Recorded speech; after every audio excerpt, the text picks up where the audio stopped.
Hey, this is day 2 of writing, and this is such a fun way to write when we're writing about historical fiction. So we've been finding all this really cool information that we did not know before, interesting information, and we've been filling it in on our recording sheet for days.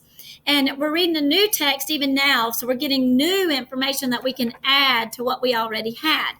But this information helped us in starting our story because yesterday we were just writing down some ideas.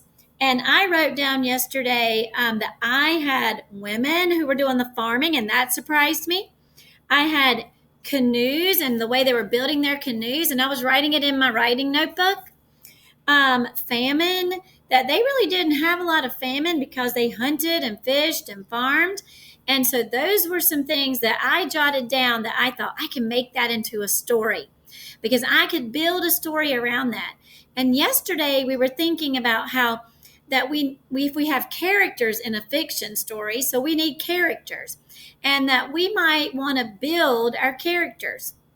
And so I was thinking yesterday about, well, maybe I could think about a woman and how she was a farmer. And I might want that character to have a companion. So I can just dream up a companion for her. It could be a pet or it could be another person. And so that's the kind of thing I was thinking about yesterday as I was jotting down in my notebook. And here's the other thing I jotted down yesterday. I jotted down settings because in all of this, I have been learning about all the places that the Native Americans lived and worked and played. And so I have these things so far. I have farms and rivers and canoes. They were in canoes a lot. And that the canoes were sewed together by plant roots. I think I could use that in a story. Enchanted forest. Definitely I can use that in a story. Longhouses. And today I learned about wattles. So there are so many things that I keep adding. But now today is a fun day in writing. So let me tell you what we're going to think about on day 2 in writing. You're going to keep collecting ideas on your recording sheet because you're still reading new text. So we're going to keep collecting new ideas. And we're going to keep on thinking, what kind of story could I make from this? Because it's historical fiction. That means we might use some of the correct dates. We're using facts that come directly from our informational text, but different than informational, fiction has characters and setting and conflicts or a problem, plot, which is the event, and usually a culmination or a solution to some kind of big problem. So you might change your mind as we go. That's why we're just jotting down ideas. But in the end, we are going to find a focus for our stories. Now, today, we're going to begin to develop our idea.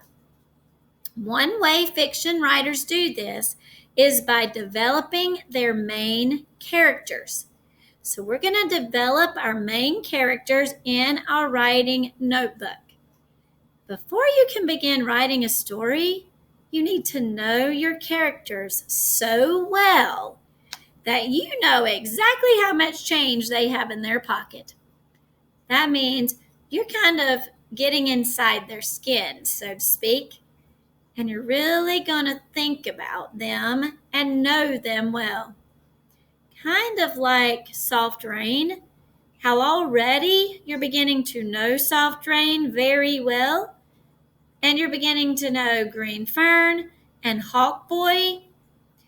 So, as you're thinking about characters, will it be a Native American man? Will you have women? Will you have a child? Who will your main character be? Now, sometimes I think it's easiest to make the main character your age because then you feel more like them. So I'm going to make my main character, I'm not going to tell you how older than you. And so I'm going to make my main character a grandma because I'm a grandma. So my main character is going to be a grandma. I'm going to think of a name for this grandma.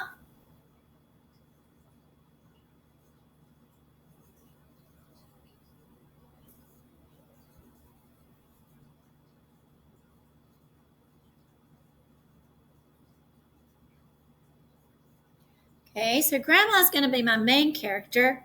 Now, I really do want a good name for her. And I found a list of names, so I attached them, and they're attached in your canvas. You don't have to use them, but I just found them, and I think it would be cool to use a true Native American name. So I'm going to use Adsila because that means blossom, and so I'm going to make her name Adsila.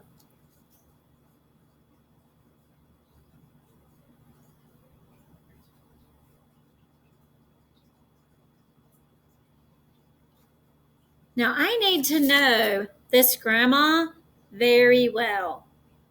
So I need to start thinking about internal traits. What is she like on the inside? Let me jot that down. Hopefully, you can see what I'm jotting.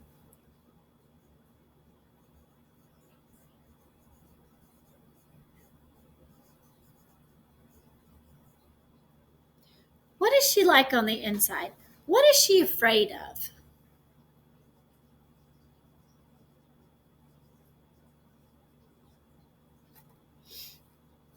What does she want?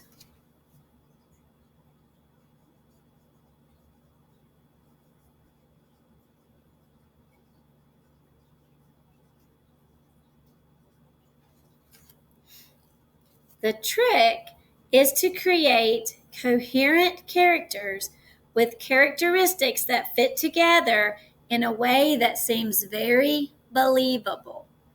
So, I want to think about this character right now.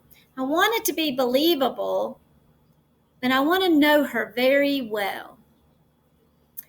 So, she is afraid of some things. She's afraid of having to move from her land.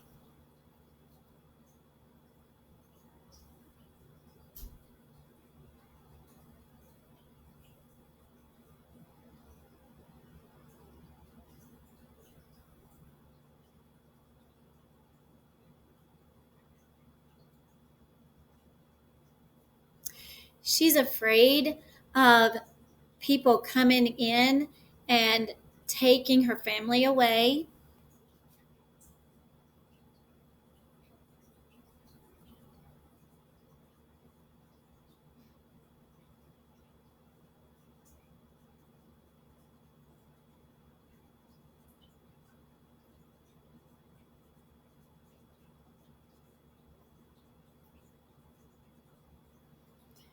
And what does she want?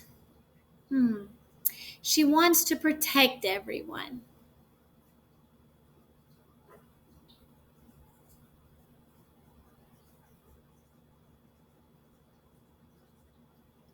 So I want you to think about right now just your main character.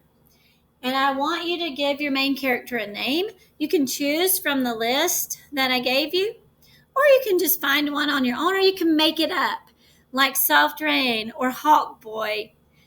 You can, or Green Fern. So you could think of something in nature that helps you come up with a name. This one means blossom. So I think in this story, she's going to blossom. She's going to change. So she will blossom and change.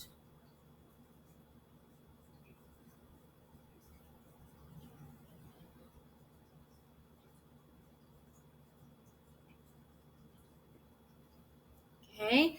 Now we have other characters also. We have some supporting characters. So although she's the main character, we're going to have other characters that are also supporting characters. So I've got her first, but then I also want to start thinking about supporting characters.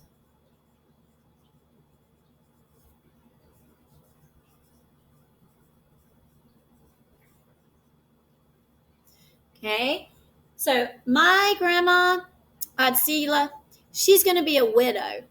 So that means that her husband has died. So she does not have a husband. But Adsila, she definitely needs a companion or a friend. So I want to think about what could be some unique characteristics of her companion. Now, I'm going to make her companion her grandson. So a supporting character is going to be her grandson.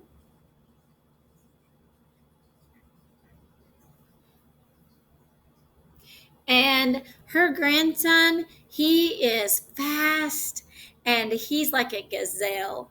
And so he is going to be called Deer.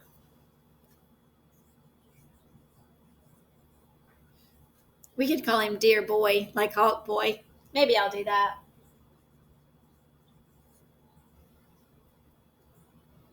Okay, so for right now, I want you just to come up with your main character. I want you to know that main character well. Kind of want you to get in their skin and think about what's your main character afraid of? What does your main character want? What is your main character like on the inside? And I want you to build that character. And then I want you to think of at least one supporting character today who's going to kind of be a companion for your character, and you are going to create this character. So although we're going to use all of our true facts, our true historical facts, we're going to build a story that is fiction, that has characters and setting and plot and conflict and solution. Okay, so build those two characters today.